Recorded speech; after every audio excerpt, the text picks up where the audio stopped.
Bank के historical performance को देखते हैं, हम देखें कि 1 साल के अंदर जहाँ इसी तरह के जो और बैंकिंग सेक्टर थे या सेम सेक्टर ने 33.54% रिटर्न दिया था, वहीं इक्विटस का जो शेयर था वो 32% करेक्ट हुआ था। ये 1 साल की परफॉर्मेंस है। अगर 6 महीने को देखेंगे तो 6 महीने में ये शेयर 30.69% करेक्ट हो चुका था। पिछले 3 महीने में ये शेयर लगभग 21% करेक्ट हुआ है और 1 महीने के अंदर ये शेयर लगभग 10% करेक्ट हुआ है। लेकिन पिछले 1 वीक में हम देख रहे हैं कि इस शेयर में वापस एक अप ट्रेंड आना शुरू हुआ है, जहाँ सेम सेक्टोरल के अंदर 2.18% की हाईएस्ट रिटर्न हुई है। निफ्टी ने रिटर्न दिया है 0.97%, वहीं इस बैंक ने रिटर्न दिया है 2.59% का। और अगर हम आज की डेट में वन डे परफॉर्मेंस देखते हैं तो शेयर ने जो रिटर्न दिया है 2.66% का है। Equitas small finance bank limited private sector का एक बैंक है। 2016 में एस्टेब्लिश बैंक ने बहुत तेजी से अपने आप को ग्रो किया था और एट प्रेजेंट 1000 से ज़्यादा ब्रांचेस पूरे इंडिया में हैं। तो आज के इस वीडियो में हम एनालाइज करने जा रहे हैं Equitas small finance bank limited के शेयर को, जहां हम जानेंगे कि इसका रेसिस्टेंस और सपोर्ट लेवल क्या है, किस लेवल पर हमें इसकी एंट्री करनी चाहिए, कहाँ हमें अपना प्रॉफिट बुक करना चाहिए। तो बने रहिए मेरे साथ इस वीडियो में शुरू से के अंत तक, जहाँ हम आज एनालाइज करेंगे इस बैंक के फाइनेंशियल डेटा को भी। और दोस्तों साथ ही यदि आप मेरे चैनल नए हैं तो प्लीज़ मेरे चैनल को लाइक एंड सब्सक्राइब करना ना भूलें। तो आइए हम आज एनालाइज करते हैं Equitas small finance bank limited के शेयर को।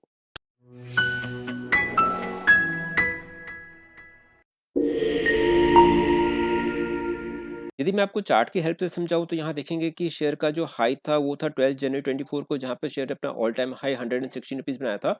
उसके बाद शेयर के अंदर हमने देखा है कि बहुत अच्छी हेल्दी करेक्शन आ चुकी है और शेयर वहाँ से गिरता हुआ लगभग 50% यहाँ पर इसने देखा है कि शेयर ने अपने जो हाई लेवल था उससे लगभग 50% कवर हो चुका था। अगर मैं आपको स्केल की हेल्प से बताऊँगा तो ये हम देखेंगे कि ये शेयर लगभग अपने हाई से 53% तक ये करेक्ट हो चुका है और अब इस शेयर के अंदर हम देख रहे हैं कि वापस एक अप ट्रेंड आने के हमें पूरे-पूरे संकेत मिल रहे हैं। आप देखेंगे कि जो शेयर है वो पिछले काफ़ी समय से अपने बॉटम को नहीं ब्रेक कर रहा है और यहाँ हम देखेंगे कि शेयर का जो बॉटम है वो बिल्कुल यहाँ पे अपना 62 रुपीज़ के आस-पास इसने अपने आप एक बॉटम बनाया है, जिसको ब्रेक नहीं कर रहा है। तो यहाँ से पूरी संभावना है कि शेयर वापस आएगा और हम देख रहे हैं कि इसने अब वापस अपना एक ब्रेकआउट देना शुरू कर दिया है और यहाँ से क्लियरली एक हमें यहाँ से सिग्नल मिल रहा है कि शेयर के अंदर अप ट्रेंड है। साथ ही अगर मैं यहाँ पर आपको दिखाऊंगा कि इसका जो आरएसआई है वो भी बिल्कुल अप ट्रेंड की ओर आता हुआ दिखाई दे रहा है। तो जहाँ पर इसका जो आरएसआई था वो नीचे से ऊपर की ओर आता हुआ दिखाई दे रहा है और वापस में अंदर बुलिश ट्रेंड हम क्लियरली देख सकते हैं।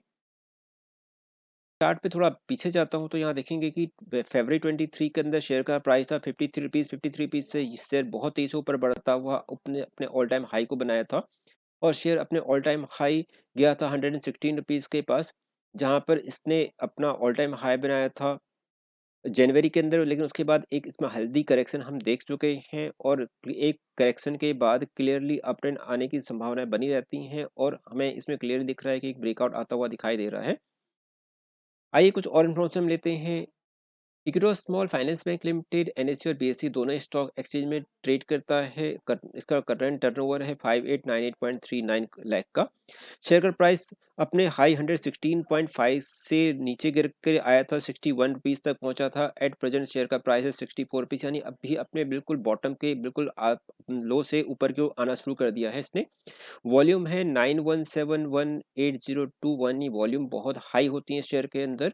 अगर हम कंपनी का रिपोर्ट कार्ड देखें तो इसका पी रेशियो है 8.87 का, अर्निंग पर शेयर है 7.04 की, सेल है 1554.87 की, फेस वैल्यू है 10 रुपीज़ की। अपने फेस वैल्यू पे इसने लास्ट डिविडेंड दिया था 10% का। नेट मार्जिन है 14.56 का और रिटर्न ऑन एवरेज इक्विटी है 13.38 की। साथ ही यहाँ मैं आपको दिखाऊंगा कि पिछले 1 साल के अंदर शेयर का प्राइस अपने हाई से नीचे तो आया था, लेकिन अभी जो शेयर को हम देख रहे हैं तो ये अपने 50 डीएम और 200 डीएम में दोनों से ही नीचे ट्रेड करता हुआ दिखाई दे रहा है। शेयर के अंदर वॉल्यूम हम देख रहे हैं कि अच्छी खासी वॉल्यूम अब इसके अंदर में हम देख सकते हैं और अब इसमें एक क्लियरली ब्रेकआउट आता हुआ दिखाई दे रहा है, यानी एक बहुत अच्छा अपॉर्चुनिटी बन रही है जहाँ पर हम शेयर को बाई कर सकते हैं। तो ये एक लेवल हो सकता है जहाँ पर हम इसमें री एंट्री करके इसमें एक अच्छा रिटर्न हम ले सकते हैं। पे आपको क्वार्टरली रिजल्ट को एनालाइज करूंगा तो कंपनी के जो रेवेन्यूज को हम देखेंगे तो रेवेन्यूज में जहां पर मार्च 24, जून 24 और सितंबर 24 की परफॉर्मेंस देखेंगे तो मार्च 24 में जहां कंपनी की रेवेन्यू थी 1445 की, वहीं जून 24 में ये बढ़ के हो गई 1501 की, और सितंबर में इसमें अगेन 1555, यानी लगातार इसमें परसेंटली हम देख रहे हैं कि इसमें इम्प्रूवमेंट होता दिखाई दे रहा है। साथ ही अगर मैं इसके फाइनेंशियल प्रॉफिट को आपको दिखाऊंगा, तो फाइनेंशियल प्रॉफिट जो यहाँ पे हम देख रहे हैं मार्च 24 के अंदर, जून 24 और सितंबर 24 में यहाँ पे फाइनेंशियल प्रॉफिट में जरूर एक नेगेटिव ट्रेंड हमें दिखाई देता है। तो इसके प्रॉफिट एंड लॉस को कंसोलिडेट देखता हूँ एनुअल, जो एनुअली इसका रेवेन्यूज की क्या परफॉर्मेंस है। तो रेवेन्यू के अंदर जहाँ मार्च 23, मार्च 24 और टीटीएम को हम देखेंगे, तो मार्च 24 के कंपेरेटली जो 22 का था, ये था 3460 करोड़ का। सितंबर 23 में ये बढ़ के हो गया था 4162 का। मार्च 24 के अंदर ये हो गया 5486, और टीटीएम है 5929 का, यानी कि रेवेन्यूज में लगातार हम देख रहे हैं कि बढ़ती वृद्धि है। ये एनुअली इन्फॉर्मेशन हम देख रहे हैं। और अगर मैं इसके फाइनेंशियल प्रॉफिट को देखता हूँ, ये एनुअल है। तो एनुअल प्रॉफिट में जहाँ पर मार्च 24 के अंदर इसकी रेवेन्यू थी 184 करोड़ की, मार्च 24 में 3999, और टीटीएम है -294 की।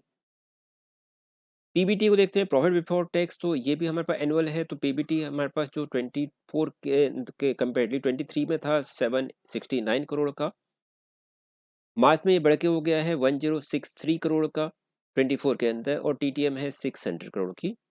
बैलेंस शीट में अगर रिजर्व को देखेंगे, तो रिजर्व की क्या पोजीशन है, तो रिजर्व देखेंगे तो रिजर्व की काफी हेल्दी रिजर्व है कंपनी के पास। 22 के अंदर रिजर्व था 2994 का, मार्च 24 में रिजर्व बढ़ के हो गया 4047 का, और मार्च 24 में रिजर्व है 4834 का। कंपनी में शेयर होल्डिंग पैटर्न की परफॉर्मेंस कैसी है, यहाँ पर हम देखेंगे शेयर होल्डर समरी। तो शेयर होल्डर समरी में जो म्यूचुअल फंड है, इसमें 38.22, यानी म्यूचुअल फंड का इसके अंदर काफ़ी अच्छा कंट्रीब्यूशन है, और इसका मतलब माना जा सकता है कि म्यूचुअल फंड का इस कंपनी के ऊपर यानी बैंकिंग में काफ़ी अच्छा एक्सपेक्टेशन है, इसलिए 38.22% की इसमें म्यूचुअल फंडिंग की होल्डिंग है। एफआई का इसमें लगभग 17% की होल्डिंग है, पब्लिक का इसमें 39.42 का है, और अदर पार्टीज का इसमें 5.4% की होल्डिंग है। तो ये ओवरऑल हमारे पास कंपनी की शेयर होल्डिंग परफॉर्मेंस है। तो इसमें देखेंगे म्यूचुअल फंड और एफआई का लगभग 50% होल्डिंग अकेली म्यूचुअल फंड और एफआई की है। यदि हम इसके मूविंग एवरेज को देखते हैं, तो मूविंग एवरेज के अंदर 200 DMA, 150 DMA, 100 DMA, 50 DMA, 30 DMA, 20 DMA में पूरा ये ओवरऑल नेगेटिव है। लेकिन पिछले 10 डेज के अंदर वापस इसके अंदर अप ट्रेंड आया है, यानी 5 डीएमए और 10 डीएमए के अंदर हम देख रहे हैं। तो यहाँ पर इसमें अब ये अप ट्रेंड आना शुरू हुआ है, यानी कि हेल्दी करेक्शन के बाद अब इसके अंदर हम देख रहे हैं कि वापस एक अप ट्रेंड आता हुआ दिखाई दे रही है। एक बेस्ट प्लेस है जहाँ पर हम इसके अंदर एंट्री कर सकते हैं, नई एंट्री कर सकते हैं, और इसमें अच्छा रिटर्न ले सकते हैं।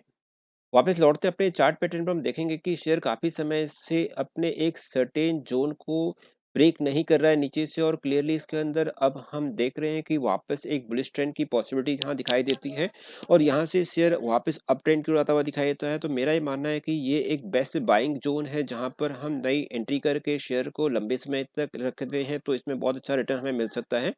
तो क्या पॉसिबिलिटीज़ है, यानी यहाँ से शेयर किस ओर जा सकता है? तो मेरा मानना है कि यदि आप इसमें इस लेवल पे एंट्री करते हैं, तो आने वाले शॉर्ट टर्म में शेयर आसानी से करंट लेवल से बढ़ता हुआ 75 रुपीज़ तक जा सकता है, जो इसका फर्स्ट टारगेट होगा। और यदि इस यहाँ 75 में ये कुछ समय तक रुक जाता है, तो उसके बाद जो नेक्स्ट टारगेट होगा वो होगा 90 रुपीज़ का। ये एक 3 से 4 महीने का आप एक सिनेरियो लेके चल सकते हैं। तो ये मेरा मानना है कि ये आपको एक अच्छा रिटर्न दे सकता है। साथ ही यहाँ पर आप एक 59 रुपीज़ का एक स्टॉप लॉस लेकर के इस शेयर में नई एंट्री कर सकते हैं। ये एक अच्छा आपको शेयर बन सकता है, जहाँ पर आप इक्विटी स्मॉल फाइनेंस बैंक के अंदर एक शॉर्ट टर्म और लॉन्ग टर्म के लिए एक स्ट्रेटेजी बना सकते हैं। जहाँ तक मेरा मानना है कि आप इसमें सिर्फ 3 से 4 महीने के लिए ही इस लेवल पर 90 रुपीज़ तक का लेवल आप देख सकते हैं। दोस्तों, किसी शेयर में एंट्री करने से पहले आपको उसके सभी रिस्क एंड रिवॉर्ड को ज़रूर जान लेना चाहिए, तभी उसमें एंट्री करनी चाहिए, कि शेयर मार्केट के अंदर वॉलेटिलिटीज़ बनी रहती हैं, और ये एक आपको अच्छा रिटर्न देने के साथ-साथ आपको एक लॉसेस की भी संभावनाएँ बनी रहती हैं। तो किसी भी शेयर में इन्वेस्टमेंट करने से पहले आपको उसके सभी रिस्क एंड रिवॉर्ड्स को पहले ज़रूर जान लेना चाहिए।